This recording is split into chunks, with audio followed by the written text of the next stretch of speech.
sesuai dengan kebenaran Tuhan. Amin, saudaraku. Haleluya, puji Tuhan.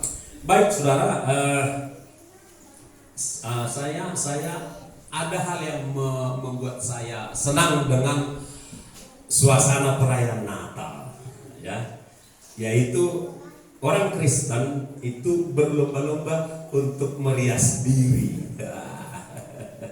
Ya kan? Ya.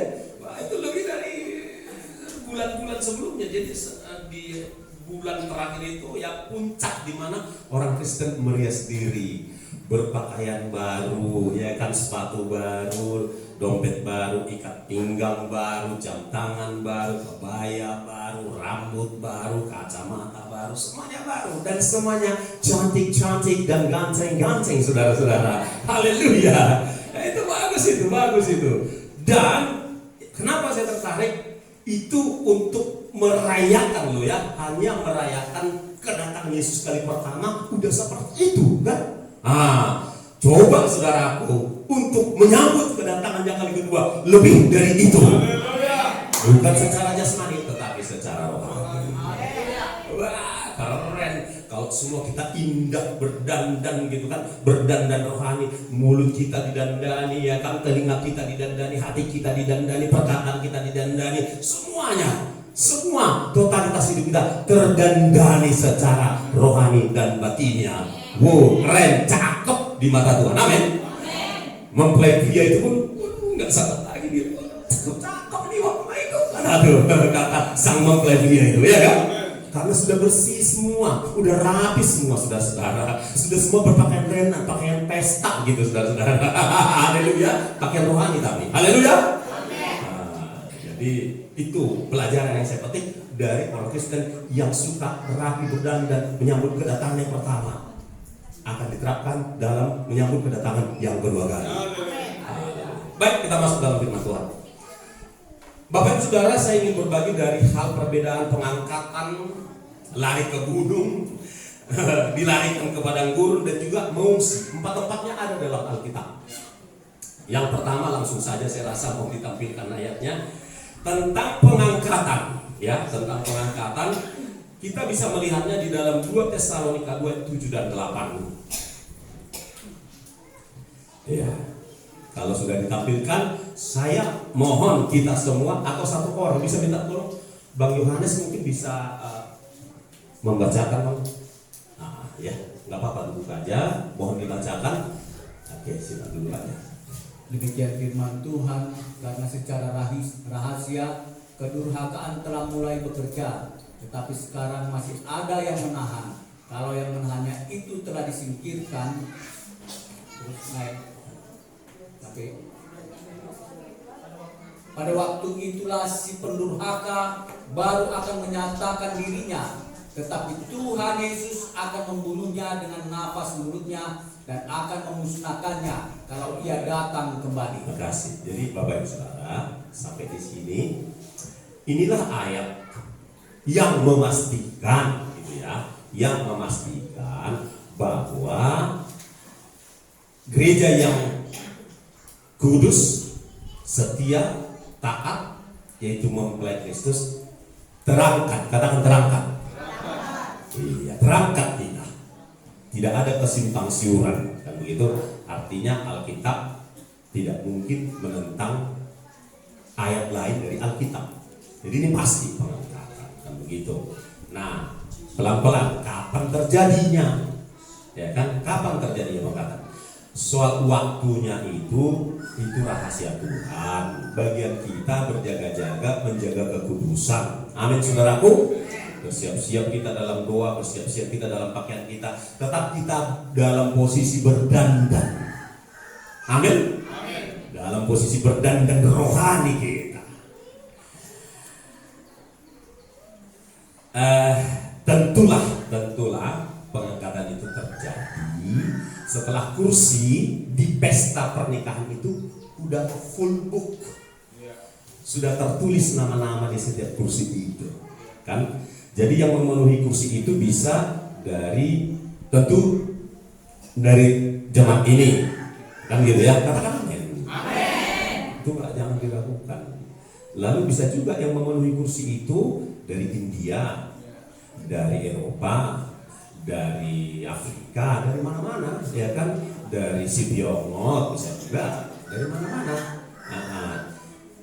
Tapi bagaimana supaya mereka ikut namanya terdaftar dalam kursi pernikahan itu? Kalau ada yang menyampaikan undangan. Nah, besok kami akan menyampaikan undangan ke Serudolo. Nah, adikku pendeta tambah seringkali sudah banyak undangan disebarkannya. Puji Tuhan, keluarganya sudah masuk dalam daftar hadir undangan. Amin. Demikian yang lain-lain. Nah, itu dia, saudara-saudara. Itu rahasia. Tapi kapan itu kursi terakhir penuh, kita nggak tahu. Hanya Bapa di surga yang tahu. Amin. Maka kalau itu udah terangkat kita. Haleluya. Terangkat kita. Setelah itu baru antikristus menyatakan diri, memperkenalkan diri. Terangkatlah kita. Awal permain, buat Tuhan kita diperkenalkan. Bapa, inilah mempelaiku, kata Tuhan Yesus kepada sang Bapa. Gitu. Begitu itu terjadi di bumi banyak kekacauan. Mohon konsentrasi ya. Banyak kekacauan. Bayangkanlah kalau yang terangkat itu seorang pilot Kristen. Kan terangkat dia jadi, wah ini gelagapan ini co-pilot. Kalau dia standby, kalau dia lagi ngantuk, maka nubruklah pesawat itu. Supir angkot mungkin yang terangkat, supir taksi dan lain sebagainya. Kan begitu saudara-saudara. Atau masinis daripada kereta api dan lain sebagainya. Banyak kekacauan terjadi. Kan begitu kita terangkat. Chaos dunia ini saudara-saudara. Lalu karena chaos, ini waktu kita, kata elit global yang sekarang. Mereka lah itu, TS-nya mereka, tim sukses antikristus itu, mereka ini elit global. Ya kan? Begitu saudara-saudara. Dan antek-anteknya dan para TS yang ada di berbagai negara yang tidak menyadari, sadar tidak sadar dia adalah TS. Udah? Baru mereka menyatakan diri. Lalu akan diumumkanlah, dia mengambil mic lah, katakan si binatang ini, seluruh saudara-saudaraku yang ada di seluruh dunia, itulah sebabnya kita percuma percaya kepada Kristus, karena ternyata gara-gara dia dunia chaos. Jadi jangan percaya kepada Kristus, percayalah kepadaku, akulah Kristus yang asli. Semangat orang Israel terutama, oh ini dia Mesias yang asli rupanya. Oh terpujilah Allah Abraham, Ishak dan Yakub. Karena mereka menyangka inilah Mesias yang asli. Barang siapa yang ingin hidupnya tentram dan damai, saya akan menolong. Kan begitu kira-kira dibilangnya. Sayalah yang akan memulihkan keadaan dunia ini. Ya. Lalu percayalah orang sama dia. Kan begitu. Jadi selama 3,5 tahun pertama, orang Israel sendiri menyembah Tuhan, mengorbankan kurban sehari-hari di bait Allah yang sedang dipersiapkan sekarang. Begitu saudara-saudara. Dia pun tahu, wah betul lah, memang luar biasa dia bantu melalui lembaga ini. Bantuan disalurkan melalui lembaga, gak usah saya bilang namanya kan, udah tahu kan? Ya kan? Dibantu, wah terpujilah Allah dan seterusnya. 3,5 tahun. Nah begitu. Tapi sebelum sampai di situ dulu, saya kembali lagi ke ayat tentang pengangkatan. Supaya jangan ragu tentang 1 Tesalonika 4 ayat 16-17 ya. 1 Tesalonika 4 16-17. Nanti kita akan kembali ke sana. Oke, yang di depan saja boleh dibacakan. Oke, silakan. Sebab pada waktu tanda diberi, yaitu pada waktu penghulu malaikat berseru dan sangkakala Allah berbunyi, maka Tuhan sendiri yang akan turun dari surga, dan mereka yang mati dalam Kristus akan lebih dahulu bangkit. Terus ayat berikutnya, sesudah itu kita yang hidup, yang masih tinggal, akan diangkat bersama-sama dengan mereka dalam awan menyongsong Tuhan di angkasa. Demikianlah kita akan selama-lamanya bersama-sama dengan Tuhan. Haleluya. Jadi kan gitu, berangkat. Jadi pengangkatan itu ada. Meski di 2 Tesalonika 2:7-8 ada kata yang digunakan, kata disingkirkan, itu maknanya sama dengan diangkat sebetulnya. Ya kan, cuman penekanan secara gaya bahasa, tata bahasa berbeda, tapi tujuannya maknanya sama. Ini maksudnya diangkat. Jangan ragu akan hal itu. Jadi terangkat kita, ya orang yang mati dalam Kristus sampai akhir hidupnya setia dia mati dalam Kristus, bangkitlah dulu. Tapi mungkin 1/10 detik berikutnya kita pun yang masih lagi beraktivitas, yang lagi ngontrak kerja 3 bulan gitu kan, lagi asik kerja melayani, tiba-tiba terangkat gitu loh saudara-saudara. Atau yang sedang sibuk penginjilan, tiba-tiba terangkat, dan seterusnya. Kan gitu saudara-saudara. Yang mati dalam Kristus terangkat, yang setia hidup di dalam Kristus terangkat. Set, ketemu dengan pemain, begitu kumpul di seluruh dunia, ayo ke atas sang mempelai, ayo ikut aku, masuk kita ke rumah Bapa. Pengangkatan masih ada, supaya jelas perkaranya. 1 Korintus 15 ayat 51-52. 1 Korintus 15 ayat 51 dan 52. Ini harus jelas, ya kan? Silakan Bang, kalau sudah terlihat. 1 Korintus 15 ayat 51 dan ayat 52. Demikian firman Tuhan, sesungguhnya aku menyatakan kepadamu suatu rahasia. Kita tidak akan mati semuanya, tetapi kita semuanya akan diubah. Amin. Amin. Dalam sekejap mata, pada waktu bunyi nafiri yang terakhir. Sebab nafiri akan berbunyi dan orang-orang mati akan dibangkitkan dalam keadaan yang tidak dapat binasa. Dan kita semua akan diubah. Ya. Jadi kita diubahkan tubuhnya tubuhnya si Malango ini. Coba pegang tubuhnya, Pak. Nah, tubuh ini nggak kayak gini lagi, menjadi seperti tubuh Yesus waktu Yesus bangkit dari antara orang mati. Kayak itulah tubuhnya, tubuh rohani, jasmani sekaligus dia bisa tembus dinding dan dia nggak bisa dibatasi lagi oleh jarak. Seperti itulah tubuh kita. Nah, makanya terangkat kita 1/1 kecepatan cahaya. Jadi pengangkatan itu ada. Amin. Oke. Jadi tegasnya tentang pengangkatan, supaya tidak terganggu konsentrasi, dengan segala hormat mohon kita di bangku. Terima kasih. Jadi tegasnya, sederhananya, pengangkatan terjadi lebih dahulu, baru kemudian antikristus dan seluruh sistem yang dia bangun sekarang ini menyatakan diri. Menyatakan diri.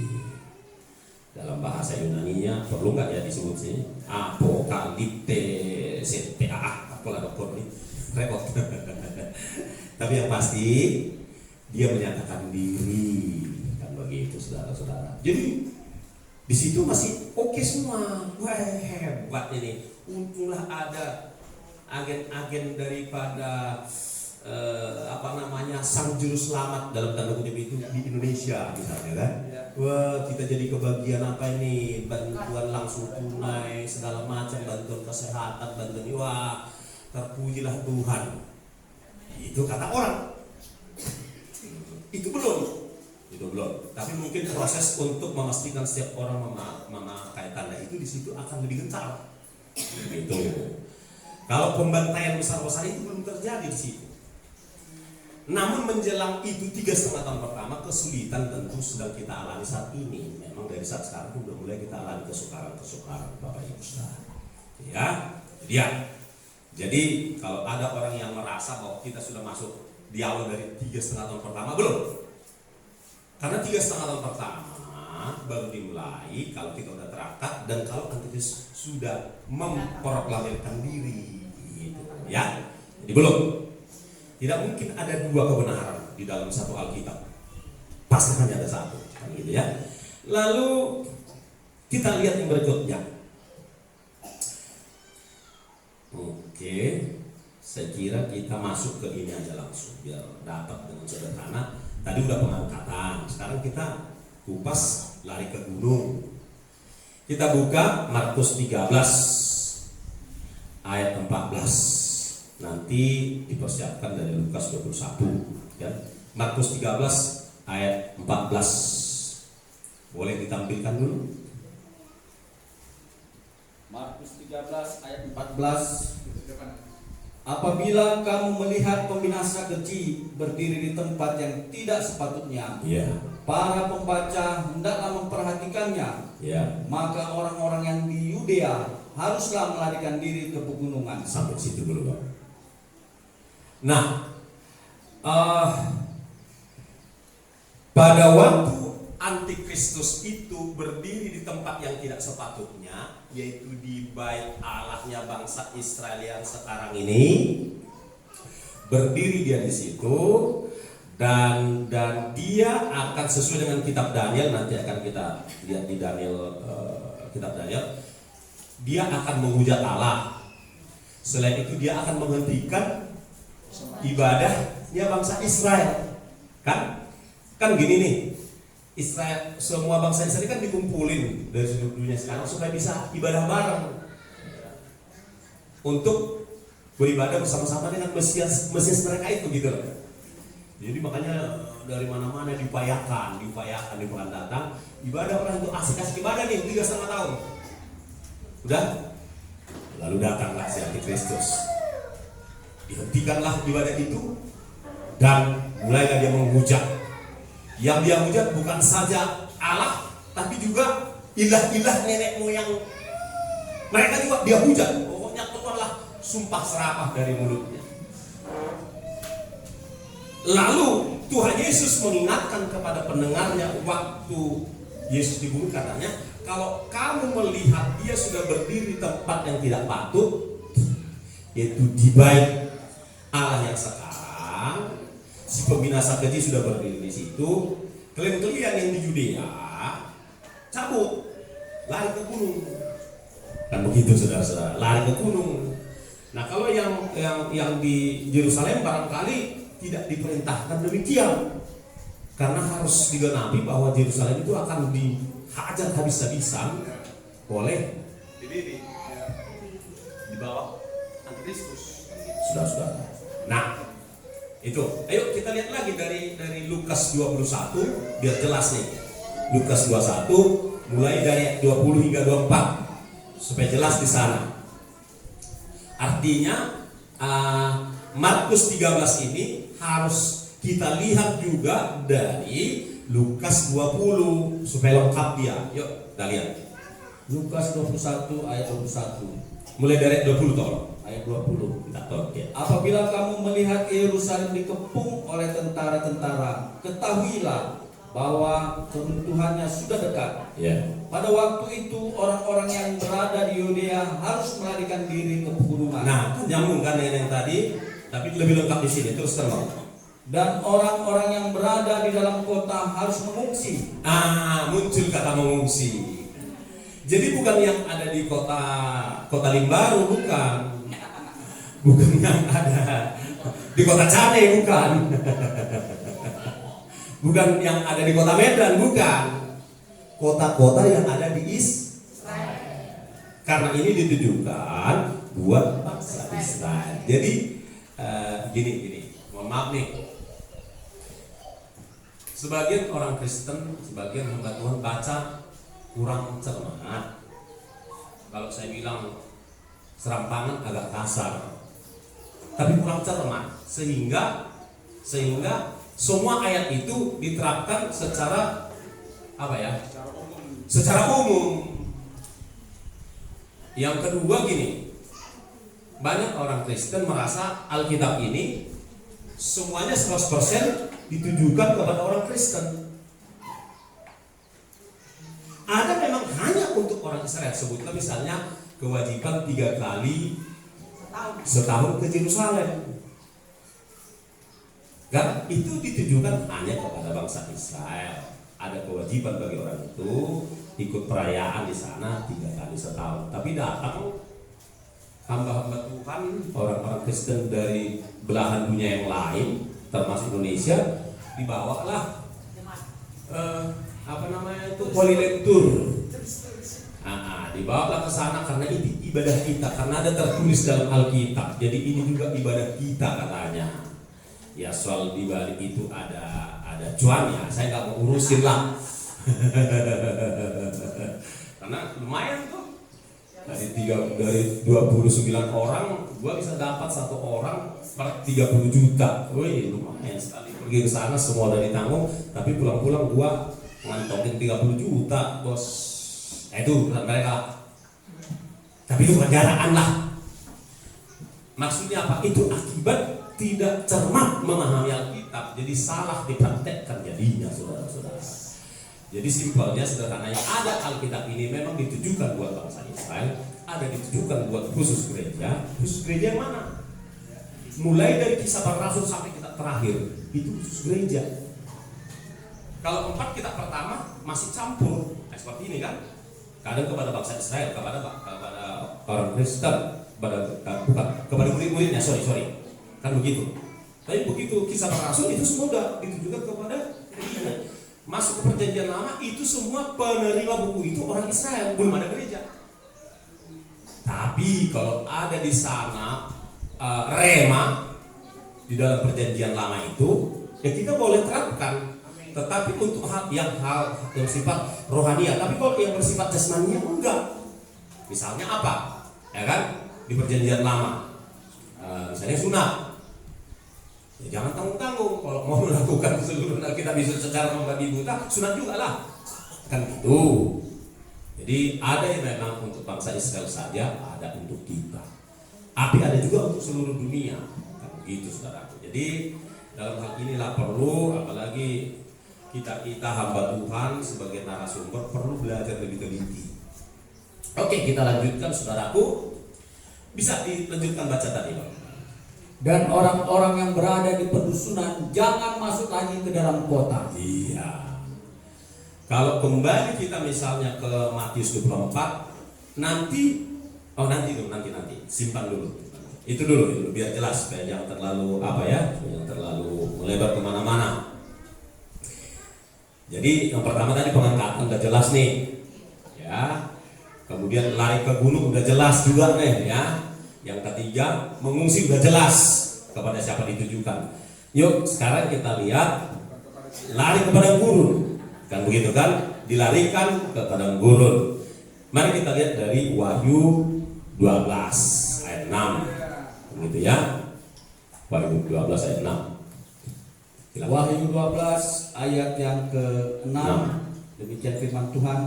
Perempuan itu lari ke padang gurun di mana telah disediakan suatu tempat baginya oleh Allah, supaya ia dipelihara di situ 1260 hari lamanya. Baik, terima kasih. Tahan dulu. Perempuan di sini bukan gereja. Kembali lagi, karena kurang cermat membaca, akhirnya perempuan di sini dipikirnya gereja, karena gereja adalah mempelai perempuan, kan gitu. Padahal perempuan ini yang dimaksudkan sini adalah bangsa Israel. Karena di dalam konteks ini kalau kita cermat baca, perempuan itu, bangsa Israel itu melahirkan anak besar. Bangsa Israel lah, melalui bangsa Israel lah, Yesus sang anak itu lahir. Cocok? Gitu. Jadi perempuan di sini bukan gereja. Bukan gereja. Perempuan di sini adalah bangsa Israel. Kan? Bisa baca sekali lagi, Pak. Silakan. Perempuan itu lari ke padang gurun, di mana telah disediakan suatu tempat baginya oleh Allah, supaya ia dipelihara di situ 1260 hari lamanya. Itu 3,5 tahun. Jadi gini, oke, kayaknya ini harus langsung dibuka dulu dari Matius 24 31. Nanti kita akan lihat di dalamnya. Saya sudah hampir selesai. Tenang aja. Singkat, padat, tepat. Jadi berkat. Ayat 31. Coba.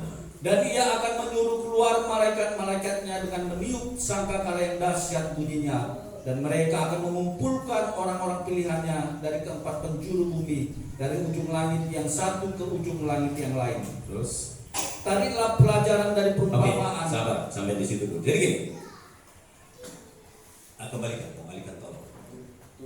Ayat 31 tadi. Oke, thank you. Dan ia akan menyuruh keluar malaikat-malaikatnya. Nah, gini. Di sini pun ada bunyi sangkakala masalahnya. Di 2 Tesalonika 2 ayat 7 dan 8 pun ada pula bunyi sangkakala, kan begitu.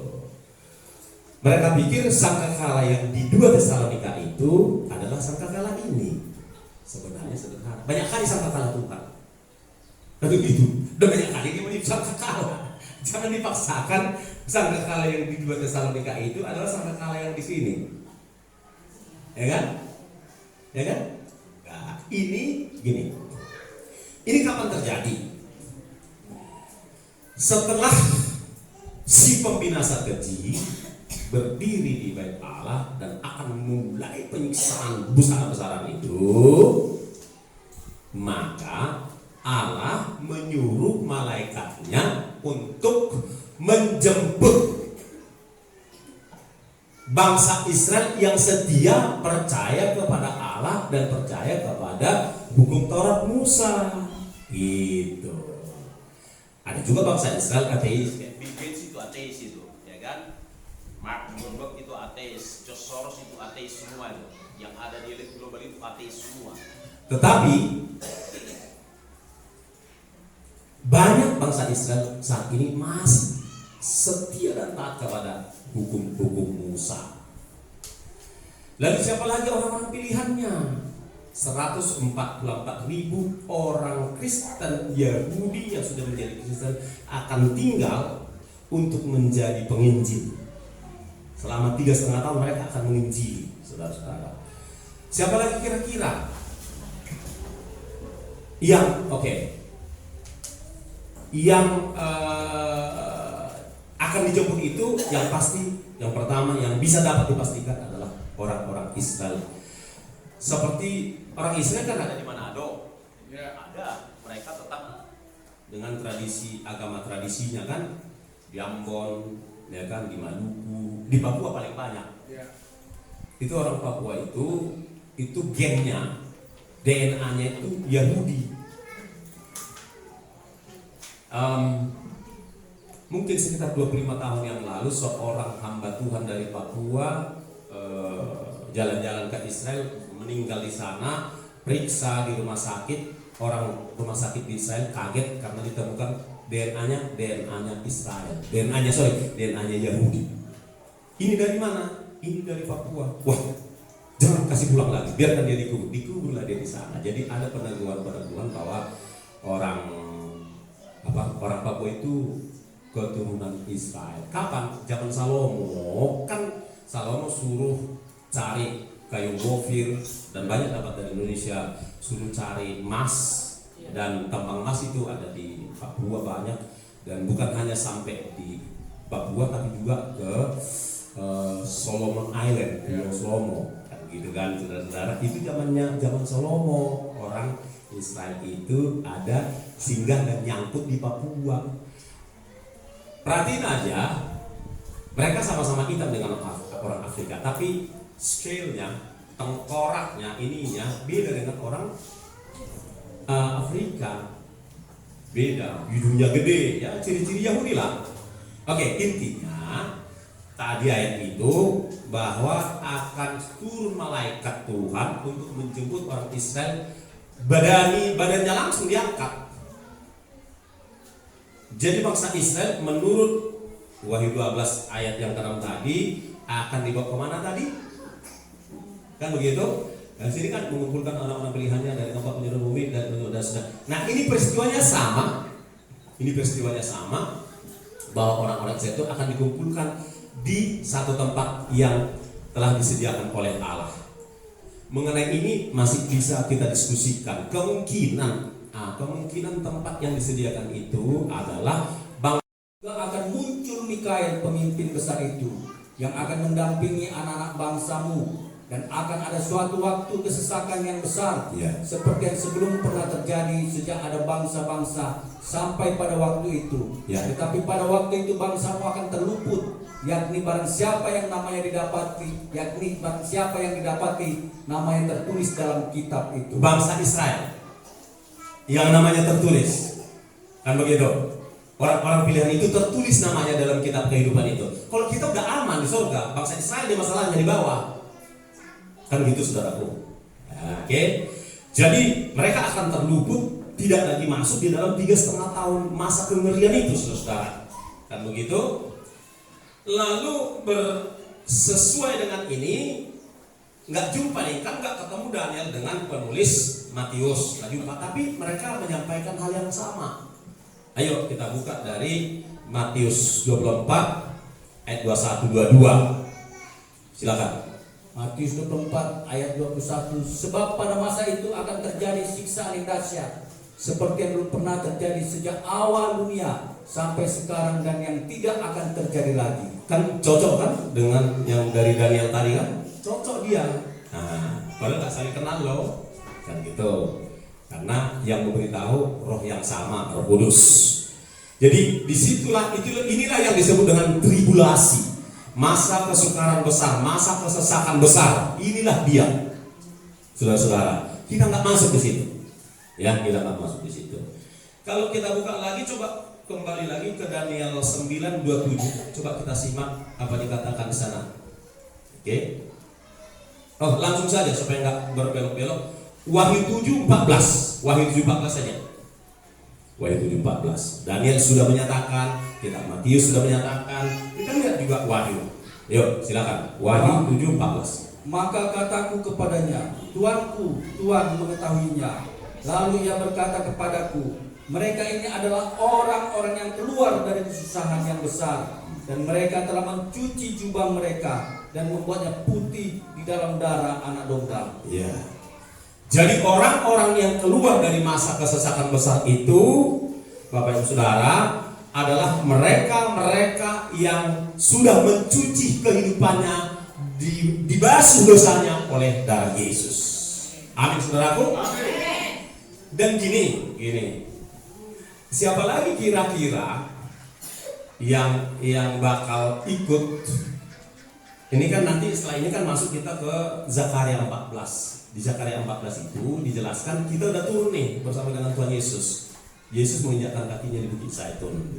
Nah, pada saat itu keluarlah ini semua. Bangsa Israel keluar dari persembunyiannya, orang-orang yang dijemput tadi keluar dari persembunyiannya, plus sedikit orang-orang Kristen yang bisa mempertahankan imannya selama 7 tahun itu. Ada sih, tapi sedikit. Mereka juga akan ikut masuk dalam kerajaan 1000 tahun. Orang Israelnya ikut. Jadi kita kan sudah pakai tubuh kemuliaan nih. Kita nanti bakal ikut memerintah di kerajaannya Tuhan Yesus karena dialah satu-satunya raja, kan gitu kan.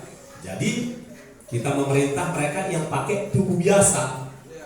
Ada bangsa Israel, ada orang Kristen yang tertinggal tapi berhasil lolos. Ada juga dari bangsa-bangsa lain yang ternyata jadi percaya kepada Tuhan Yesus karena ketika kita terangkat ada penginjilan malaikat. Gitu saudara-saudara. Kan luar biasa Tuhan itu. Masih dikasih kesempatan. Begitu. Nah, mereka ini semua nanti akan kita perintah. Nah, biasanya nih kalau seorang katakanlah gubernur berhasil jadi gubernur dan memerintah di satu provinsi, yang dia angkat untuk memerintah bersama-sama dengan dia TS-TS-nya. Nangkap maksud saya? Tapi kalau TS-nya itu ketahuan cuma makan duit doang, nggak ada suara yang dikumpulkannya, yang nggak ikut merintah dia. Demikian juga kita, ya kan? Kita nggak ikut cari jiwa, siapa mau kita perintah? Jadi kalau mau ikut memerintah, jangan jadi penonton. Memang masuk juga di kerajaan 1000 tahun, tapi jadi penonton kalau nggak ada jiwa yang dimenangkan. Kasih tahu kiri kanan, ayo berlomba memenangkan jiwa. Haleluya. Ya, berlomba, jangan santai, jangan cuek, jangan tidak mau tahu. Alahi matusina, penting kau diberkati. Kau pikir Yesus itu bodoh? Kita yang bodoh secara intelijen, secara kecerdasan dibanding Yesus. Mana bisa dibodohi Tuhan Yesus? Shalom. Ada sukacita di sini? Ada.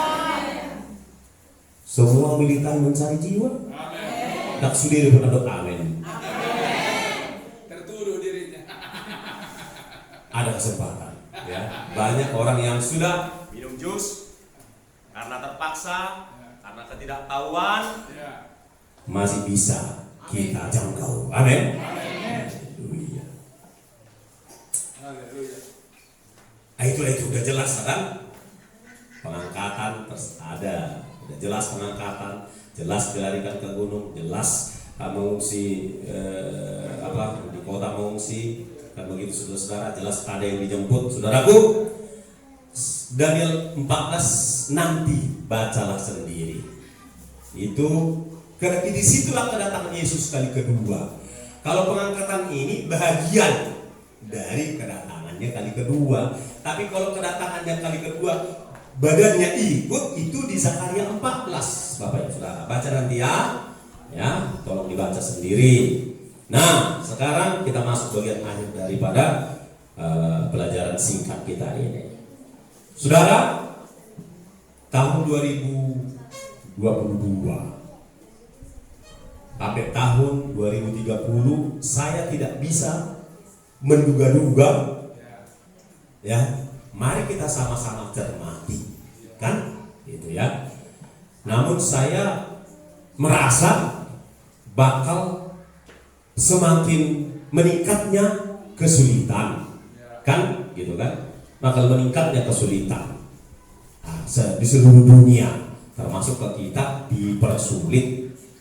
Tetapi ada tetapi, katakan ada tetapi. Ada tetapi. Mau tetapinya? Keren. Tetapinya ada perlindungan khusus bagi mempelainya yang kudus, setia dan taat. Ikuti saya. Ada perlindungan khusus bagi mempelainya yang kudus, setia dan taat. Amin. Ada perlindungan khusus. Wahyu 3 ayat 10. Ini sudah masuk dalam penutup khotbah kita, pelajaran kita. Wahyu 3:10, semua membaca. Satu, semua membaca, semua ke depan. 1, 2, 3. Untuk tekun menantikan aku, maka aku pun akan melindungi engkau dari hari pencobaan yang akan datang atas seluruh dunia untuk mencobai mereka yang diam di bumi. Tahan dulu aminnya. Ada hubungan sebab akibat. Menuruti firmanku berarti melakukan firmannya.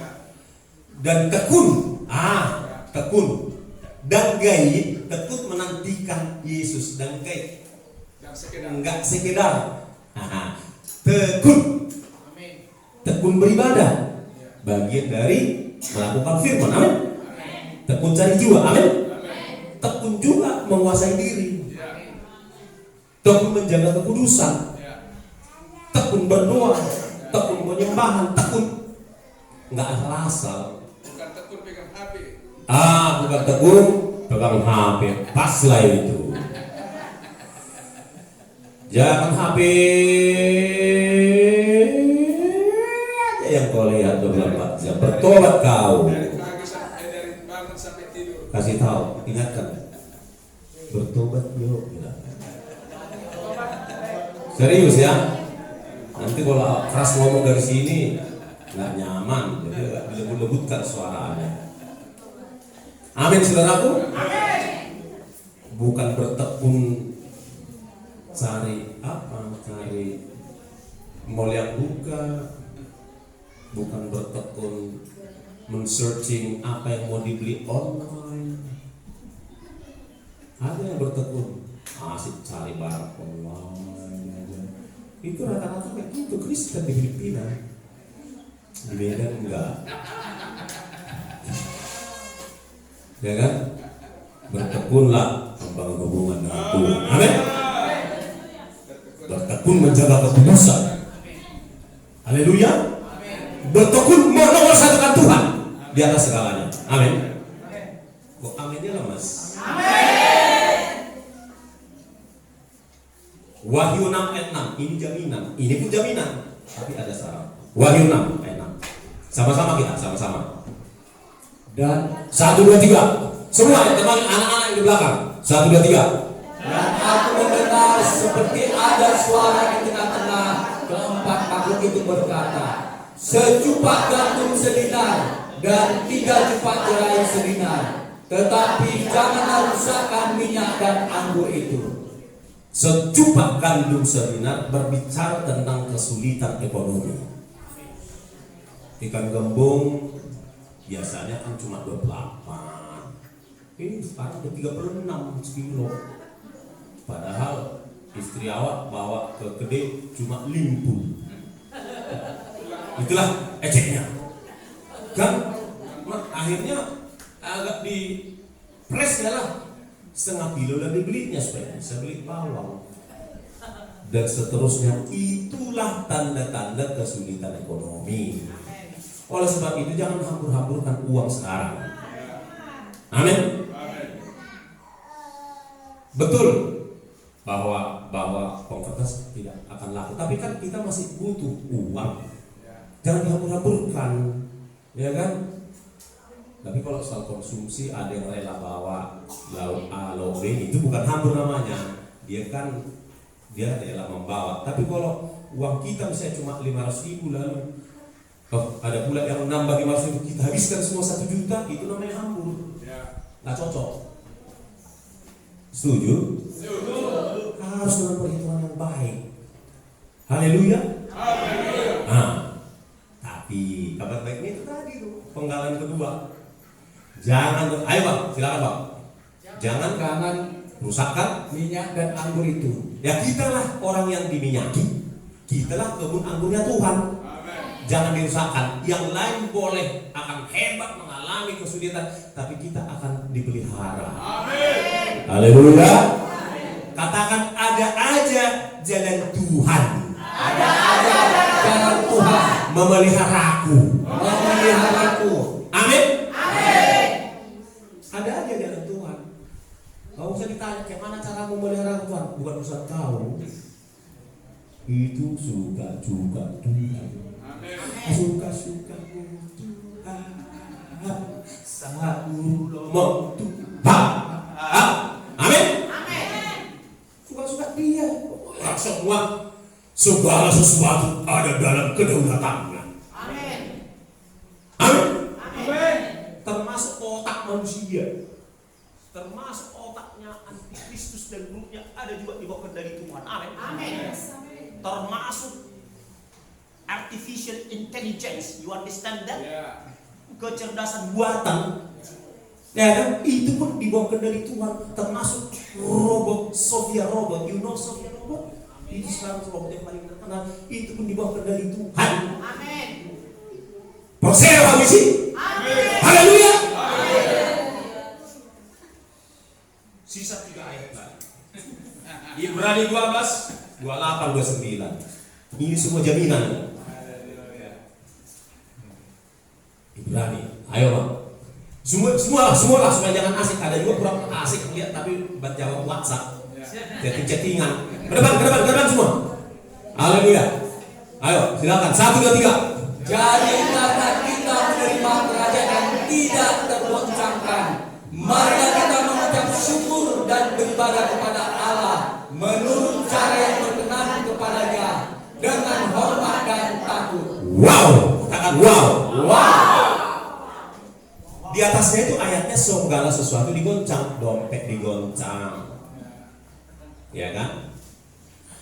Kantor tempat kau kerja pun digoncang, ya kan? Apalagi digoncang, kebun sawit pun digoncang. Gak ada yang bersawit di sini.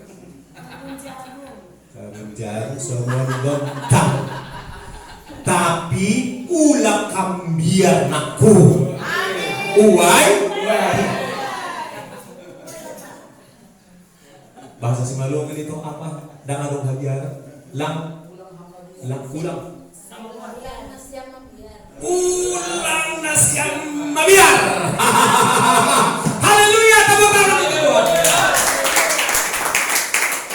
Jangan takut. Tuhan akan memelihara secara khusus.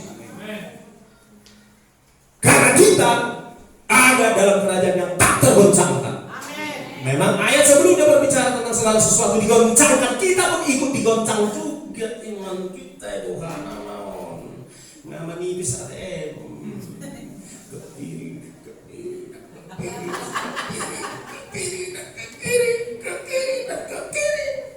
Goncang semua. Tapi itu untuk menampi. Katakan amin. Untuk memilah. Katakan amin. Orang gandum aja dipilah ya Bu ya. Gandum udah gandum ini dipilah nih. Supaya terbuang apa namanya itu? Labung. Bahasa Indonesia apa? Sekapnya. Itu nggak apa-apa. Yang penting kita tetap ada dalam kerajaan yang tak tergoncangkan. Terakhir kedua maksud saya 2 Samuel 22 ayat 3. Nah, itu memang makanan itu nggak kemana itu tetap saja. 2 Samuel 22 ayat 3. Kalau saya tidak salah kutip ya. Oke, 2 Samuel 22 ayat 23. Ya, 20 ayat 3 ya, ayat 3 betul. Yuk semua saudaraku, ayo. Kayaknya mesti bangkit kita berdiri semua. Berdiri. Supaya yang di belakang inti nggak nampak. Kenapa dia pergi ke belakang? Ayo maju ke depan, Pak Tambah. Kenapa di belakang? Oke, aman. Oke, ikut ya. Pak Pendeta Tambah. Sukacita kita semua, amin. Yuk, semua mendeklarasikan. 1, 2, 3. Allahku, gunung batuku, tempat aku berlindung, perisaiku, tanduk keselamatanku, kota bentengku, tempat pelarianku, juru selamatku. Engkau menyelamatkan aku dari kekerasan. Haleluya. Firman-Nya tidak akan berlalu. Amin. Langit bumi akan berlalu, tapi firman Tuhan ini tidak akan berlalu. Pasti tidak amin. Hebatnya lagi di dalam Lukas 21:18 dikatakan ini yang terakhir penutup. Tadi terakhir kedua, ini terakhir penutup. Haleluya. Masih sukacita? Amin. Salam malek. Asal takut dong Bang Sudi. Haleluya. Lukas 21 ayat 18. 1, 2, 3. Tetapi tidak sehelai pun dari rambut kepalamu akan hilang. Ini bagian konteksnya ini di tengah-tengah penyiksaan itu, di tengah-tengah kesulitan itu ayat ini.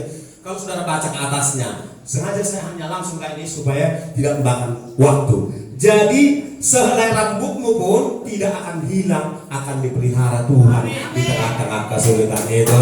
Tepuk tangannya mana? Tepuk tangannya dong.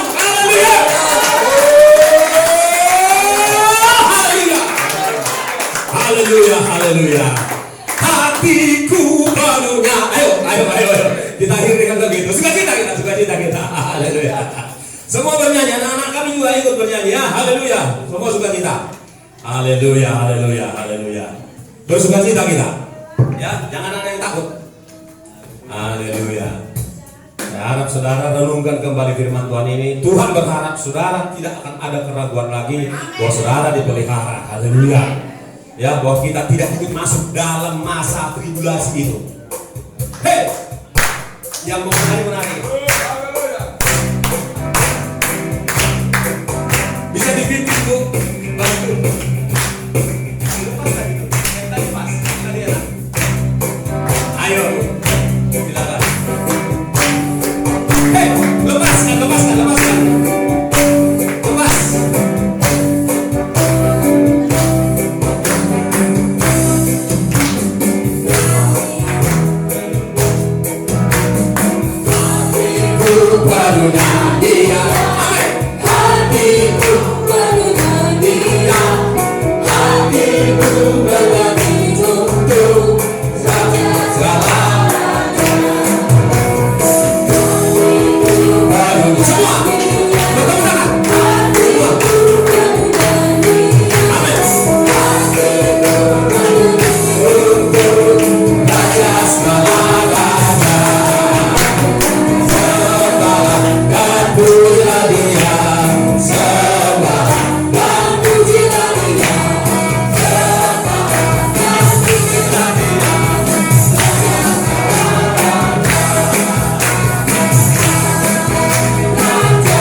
atas firman-Mu yang kami dengarkan hari ini.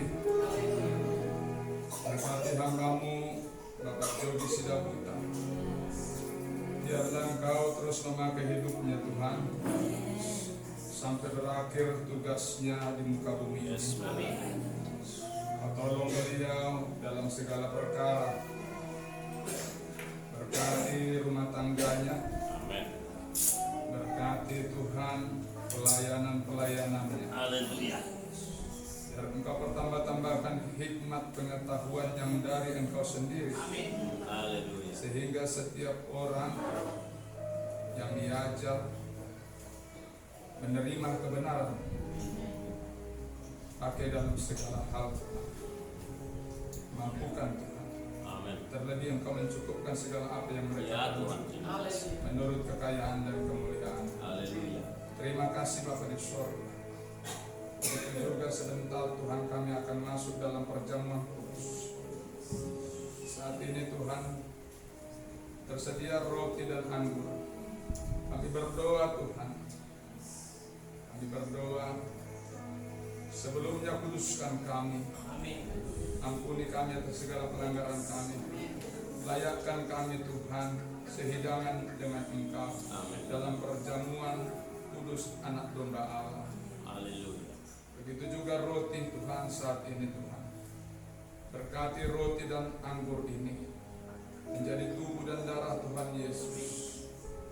Dan ketika kami melaksanakannya, genaplah Tuhan kehendak-Mu dalam hidup kami.